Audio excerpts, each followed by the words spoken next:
আসসালামু আলাইকুম ফ্রেন্ডস। শীত শীত চলে যাচ্ছে কিন্তু পিঠা খাওয়ার দম রয়ে গেছে। আমার মনে হলো যে মেরা পিঠা খাই, সো তৈরি করতে চলে আসলাম। প্রথমে গুঁড়িগুলোকে একটু টেলে নিচ্ছি।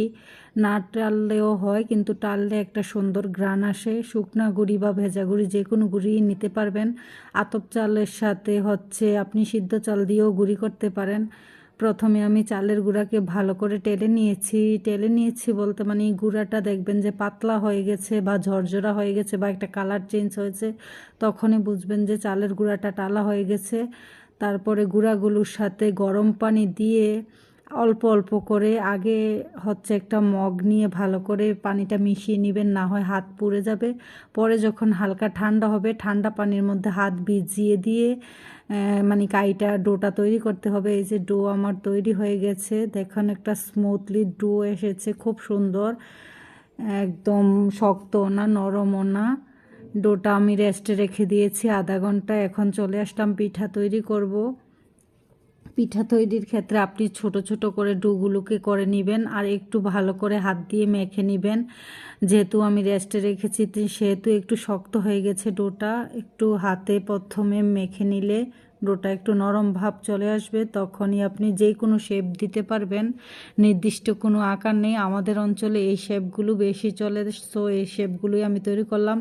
আর একটা পাতিলে পানি দিয়ে আমি ছাঁচ দিয়ে দিলাম আর কি, মেরাফিটার স্টিমারটা দিয়ে দিলাম। এখন এই যে দেখুন পানি বলক চলে আসছে। আমি পিঠাগুলোকে এক ভাঁজ করে মানে প্লেন করে প্রথমে দিয়ে দিব, তারপরে 10 মিনিট ওয়েট করব। এই যে দেখুন ভাপ চলে আসছে, পিঠাগুলোর সাথে আর লাগবে না, এই জন্য ভাপ দিলাম প্রথমে, আবার আরেক পল্লা দিয়ে দিলাম। এখন আরেক দিকে এই যে দেখুন, যাদের স্টিমার নেই তারা এরকম করে আপনার হাঁড়ি পাতিলে ছিদ্র করা থাকে, এরকম করে আটা দিয়ে একটু করে আপনি এরকম চেষ্টা করতে পারেন, ওইরকমও স্ট্রিম করা যায়। আবার একটা নেট দিয়েও আপনি নেট বসিয়েও স্ট্রিম করতে পারবেন। এই যে আমি এই পাতিলে অনেকগুলো পিঠা ধরে, এই জন্য এই পাতিলটা আমার ছিদ্র করা, সো এই পাতিলে দিয়ে দিলাম পিঠাগুলো। এখন 10 মিনিট ওয়েট করব, আবার দিয়ে দিলাম অনেকগুলো পিঠা। আমার আধা ঘন্টা সময় লেগেছে পিঠাগুলো হইতে, অলরেডি হয়ে গেছে। এই যে দেখুন, আপনারা একটু কেটে দেখবেন পিঠাগুলোর ভিতরে কাঁচা আছে কি না। যদি দেখেন যে পিঠাগুলো দাঁতে লাগছে না, তাহলে বুঝবেন যে পিঠাগুলো হয়ে গেছে। এই যে দেখুন অনেক সুন্দর পিঠাগুলো। এগুলো খেজুরের গুড় দিয়ে খেতে খুবই ভালো লাগে। আর যখন পিঠাটা তৈরি করবেন তখন তেমন একটা ভালো লাগে না, যখন পরের দিন সকালবেলা আপনি একটু মানে ঠান্ডা হয়ে যাবে তখনই আপনার খেতে খুবই ভালো লাগে। আর আমরা অনেকগুলো পিঠা তৈরি করেছি, 2 ধাপে করেছিলাম। এক ধাপেরগুলো অলরেডি হয়ে গেছে, আরেক ধাপেরগুলো বসিয়ে দিয়েছি। অনেক সময় লেগেছিল অবশ্য, অনেকগুলো পিঠা তৈরি করেছি, সময় তো লাগবেই। আর এই পিঠাগুলা গরুর মাংস দিয়েও খেতে পারবেন, খুবই মজা লাগে। আর আরেকটা কুচি কুচি করেও খাওয়া যায়, পিঠাগুলোকে কুচি কুচি করে ফ্রাই করে খাওয়া যায় তেলে ভেজে। এই যে দেখুন পিঠাগুলো রেডি আমাদের।